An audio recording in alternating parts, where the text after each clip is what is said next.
Can you even call yourself a Nigerian if you haven't tried Ofe Owerri before? There's a reason it's called the king of soups, or I'd say the king of Igbo soups, because we have a lot of rich, yummy soup delicacies from this part of the world. I personally am a lover of Ofe Owerri, and it will interest you to know it's actually one of the healthiest Nigerian soups, as it contains all of the food groups, including carbohydrate, protein, and fiber. So if you're looking for a rich, healthy Nigerian soup to add to your repertoire of healthy recipes, Ofe Owerri is definitely the soup that you should go for. Let me walk you through the ingredients for this Ofe Owerri, then I will proceed to showing you my version of how I make it. Let's get started. So over here, I have all of my ingredients prepped and ready to go. For this Ofe Owerri, our protein of choice would be, I have an assortment of meat here. Then over here, I have some stockfish that I have nicely shredded, along with some smoked dry fish as well. For my carbohydrates, I'm using some cocoyam, which I have just cooked and blended to form a nice puree. Then over here, I have some stock that I got from cooking the meat. For fiber, the vegetables of choice for this soup would be some ugu leaves, also known as pumpkin leaves, and then some okazi leaves as well. Then for my healthy fat, I'm using some palm oil, just a little tiny bit of it, because we are cooking healthy over here in this delicious kitchen. Then I have some fresh pepper here, the red and the yellow one, and some ground crayfish to help flavor up the soup, along with some Knorr seasoning cubes, best seasoning cubes in Nigeria, and finally some salt, and then of course some water. I had to move this one far away from me because it stinks. This is what I call ogiri. It's fermented locust something, and it smells like shit, but in the soup, oh my goodness. Some people add it, some people don't, but I'm going to be adding just a little bit of it to the soup because it definitely elevates the taste of the soup, and it's an excellent source of probiotics, prebiotics. One of the biotics. Great for the gut health. So let's get right into the cooking action, shall we?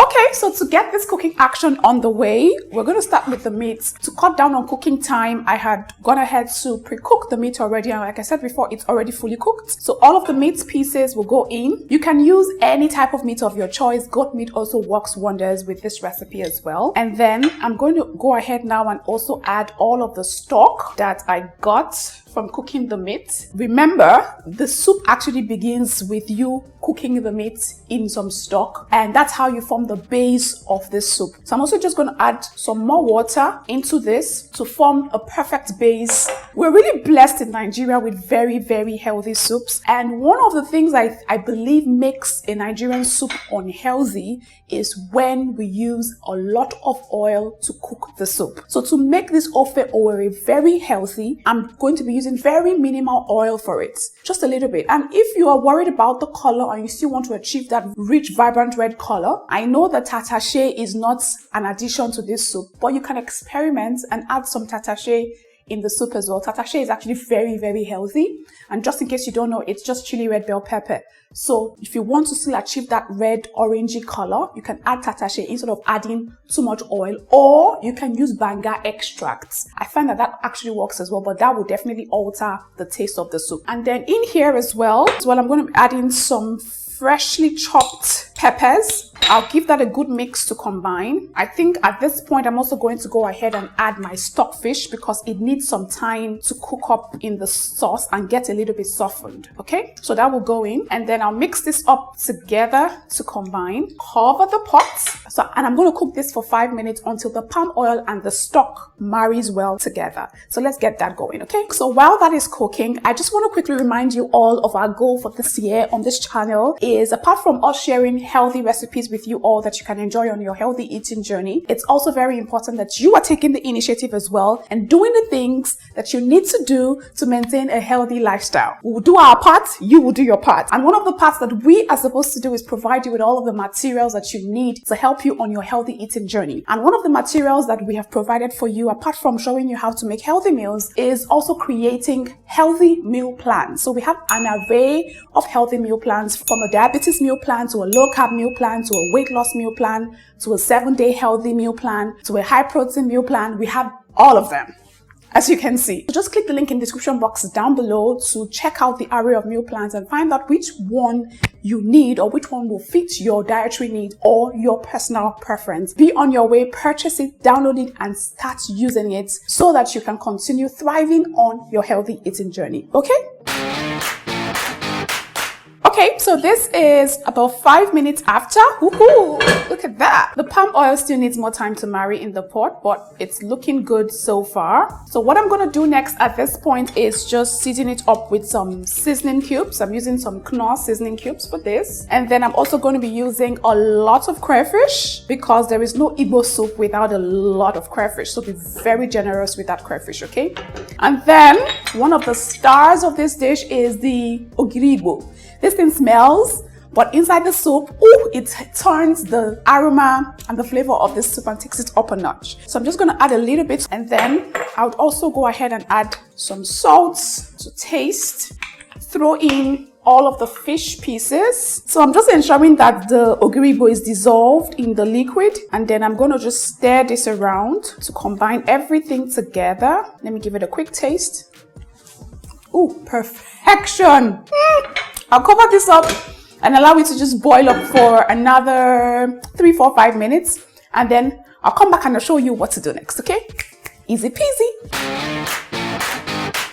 If I describe the aroma that I'm perceiving right now in this kitchen, if I describe it, I promise you enter the market, buy all the things you need and make this Ofe Owerri for yourself to die. Because this smells like Ofe Owerri heaven and reminds me so much of my grandma.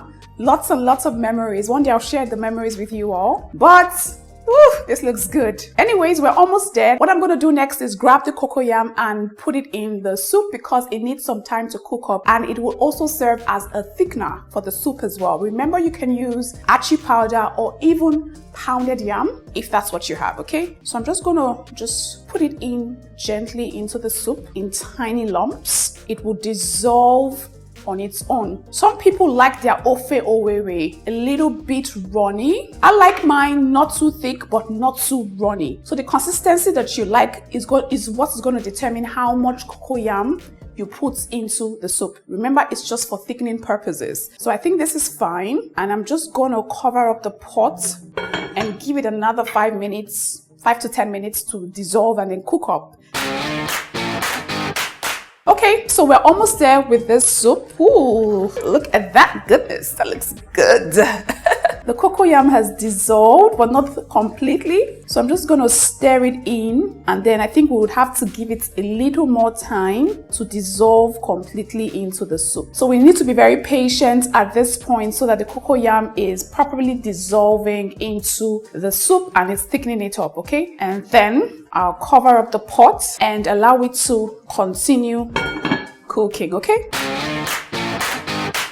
All right, family, it's time to give this another check. Ooh, look at that goodness, guys. The cocoyam is perfectly dissolved in the soup now, and that's exactly what we want. And I think that I also like the consistency of this because one thing I noticed is once the soup is done cooking and it's just cooling off, it continues to thicken up. So you have to pay attention to that when you are adjusting your consistency. You guys can see that this soup actually looks really good, even though I didn't add a lot of palm oil to it. The color just works perfectly. All right, moving right along, the final process is just to add the vegetables, and I'm going to be using some ukazi and some ugu leaves, which are the traditional leaves or vegetables that the Owerri people, is it Imo people that developed this soup? Imo people, Owerri, yeah. I think that's the traditional vegetables that they use for the soup. So that's what we're going to be adding into the pot of soup right now. So usually when people add vegetables to their Igbo soups, they're very meagerly with it. They don't add a lot. But hey, we're eating healthy, and this is a healthy version of Ofe Owerri. So we are not going to be meagerly or measly or sparingly, whatever the English is, with our vegetables. We're going to add a lot of it because vegetables are an important part of a healthy diet. Okay, so I'm going to start with the ukazi first and then just stir that in to combine. That's looking good. And then we'll just give this another 1 minute to cook up before we add the ugu leaves, because the ukazi leaves are a little bit harder in texture than the ugu leaves and they require more time to cook. Okay? Okay, so after about 1 minute, it's time to add the shredded ugu leaves. I'm just gonna mix that in together to combine. And this Ofe Owerri is almost as good as done. Please be very generous with the veggies, okay? And you can see that the soup has actually thickened up. As it cooks, it continues to thicken up. So you must pay very close attention to that when you are trying to adjust the texture of the soup, okay? I'm already salivating. I'm glad that this soup is already as good as done. And it's time for my favorite part, which of course is the taste test. But first, let us serve.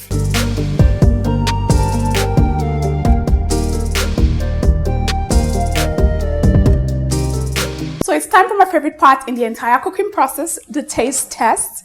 Now, usually you can use any starchy ball of your choice for this. And by starchy ball, I mean swallow. So you can use eba, you can use pounded yam, you can use fufu if that's what you want. But remember to eat in moderation. Okie dokie. Remember, we're living a healthy lifestyle this year. So for today, I'm just going to have a taste of the soup, even though I already know what it tastes like. But just to give you guys a... Oh, this one bangs! One pro tip I'll give you when you're cooking this Ofe Owerri soup, or when you're cooking any soup whatsoever, is ensure that you cook your meat until it is really nice, soft, and tender. And also cut it into tiny chunks so that with every scoop of starchy ball or swallow, you get a scoop of the meat.